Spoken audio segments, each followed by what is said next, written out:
Guys तो hello guys, तो आज का जो हमारा क्वेश्चन है इसमें हमें दे रखा है two bodies A and B of mass 5 kg and 10 kg in contact with each other rest on a table against a rigid wall. The coefficient of friction between the bodies and the table is 0.2 when the force of 200 Newton is applied horizontally on A. Which of the following is correct? यहाँ पे guys हमें diagram दे रखो और यहाँ पे हमें चार option दे रखे हैं. तो गाइस यहाँ पे ना हम ना सबसे पहले कैलकुलेशन कर लेंगे, फिर देखेंगे कि जो हमें ऑप्शन दे रखे हैं उनमें क्या स्टेटमेंट लिखी है. तो गाइस सबसे पहले हमारा फोकस होगा ए ब्लॉक पे. तो गाइस हमें पता है कि अगर ए ब्लॉक पे 200 न्यूटन की फोर्स लगाई गई है तो वो बी ब्लॉक पे ना पूरी नहीं ट्रांसफर होगी. और इसका रीज़न है क्योंकि इस पे ना एक फ्रिक्शनल फोर्स लगेगी जो कि इस वाली फोर्स को अपोज करेगी. तो गाइस अब हमारा टारगेट होगा कि हमें ना जो ये फ्रिक्शनल फोर्स है इसकी सबसे पहले तो हम मैक्सिमम वैल्यू फाइंड आउट करेंगे और वो होगी लिमिटिंग फ्रिक्शन की वैल्यू. तो गाइस हम जानते हैं कि जो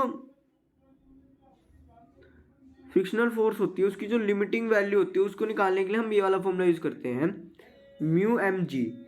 तो यहाँ पे गाइस आप देख सकते हैं मैंने पहले ही लिख दिया है कि जो ये हमें एफ नेट निकालना है. इसको गाइस मैं यहाँ पे एफ नेट लिख ही देता हूँ, एफ नेट. ठीक है, ये हो जाएगा. यहाँ पे मैं एफ नेट लिख देता हूँ जो कि हमें यहाँ ये निकाल रहे हैं. ठीक है, क्योंकि जो 200 फोर्स अप्लाई की जा रही है ब्लॉक ए पे उसको अपोज कर रही है फ्रिक्शनल फोर्स जो कि है म्यू एम जी. अब हम यहाँ पे वैल्यू रख देंगे.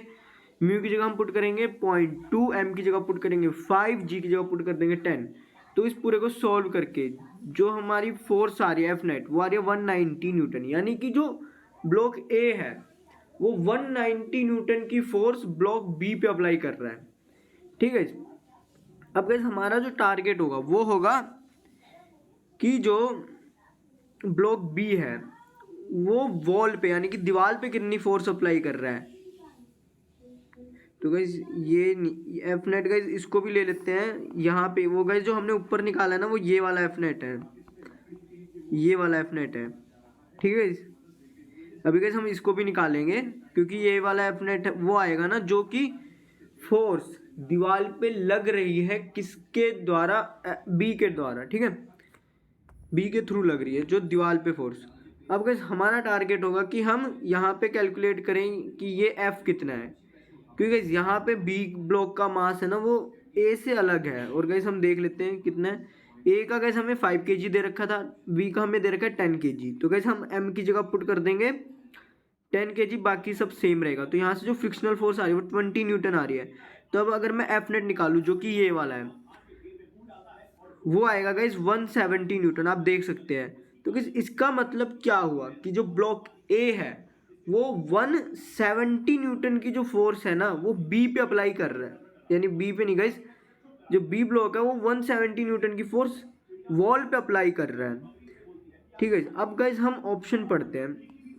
तो गाइस हमें ऑप्शन में क्या रखा था, reaction of a wall is 200 Newton. तो गाइस ये ऑप्शन गलत है क्योंकि हम देख सकते हैं कि जो ब्लॉक बी है वो वॉल पे 170 न्यूटन की फोर्स अप्लाई कर रहा है. तो इसका मतलब क्या होगा, जो वॉल होगी वो बी पे भी तो 170 न्यूटन की ही फोर्स अप्लाई करेगी, है ना गाइस.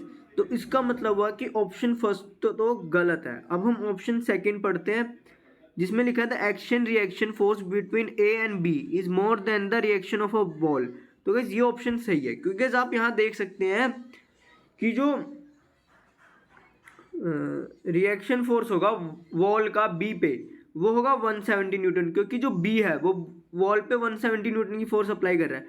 लेकिन गाइस हमने जब यहाँ पे कैलकुलेशन की थी ये वाला एफ नेट निकाला है तो आप देख सकते हैं यहाँ पे जो ए ब्लॉक है वो वी पे 190 न्यूटन की फोर्स लगा रहा है. यानी कि जो बी होगा वो भी तो ब्लॉक ए पे, ये गाइस ब्लॉक ए है और ये है ब्लॉक बी.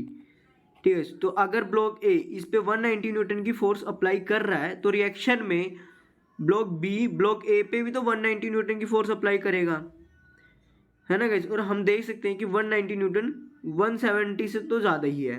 तो इसका मतलब क्या हुआ कि जो ऑप्शन सेकंड है वो सही है. और गाइस मैंने यहाँ लिख भी रखा है.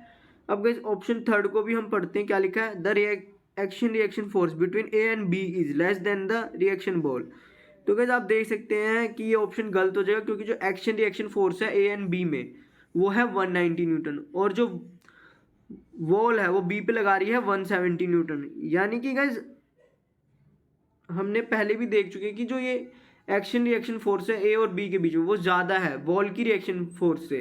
तो इसका मतलब क्या हुआ कि ऑप्शन थर्ड भी गलत हो जाएगा, है ना गाइस, ये गलत हो जाएगा। फर्स्ट वाला भी हमारा गलत ही है, और ऑप्शन फोर्थ गाइस हमारा गलत होगा, क्योंकि ऑप्शन फर्स्ट एंड थर्ड गलत है। तो इस हिसाब से इस क्वेश्चन के लिए जो सही ऑप्शन होगा वो होगा ऑप्शन नंबर सेकेंड। और गाइस अगर आपको कोई डाउट है तो कमेंट सेक्शन में बताइएगा। Thank you guys.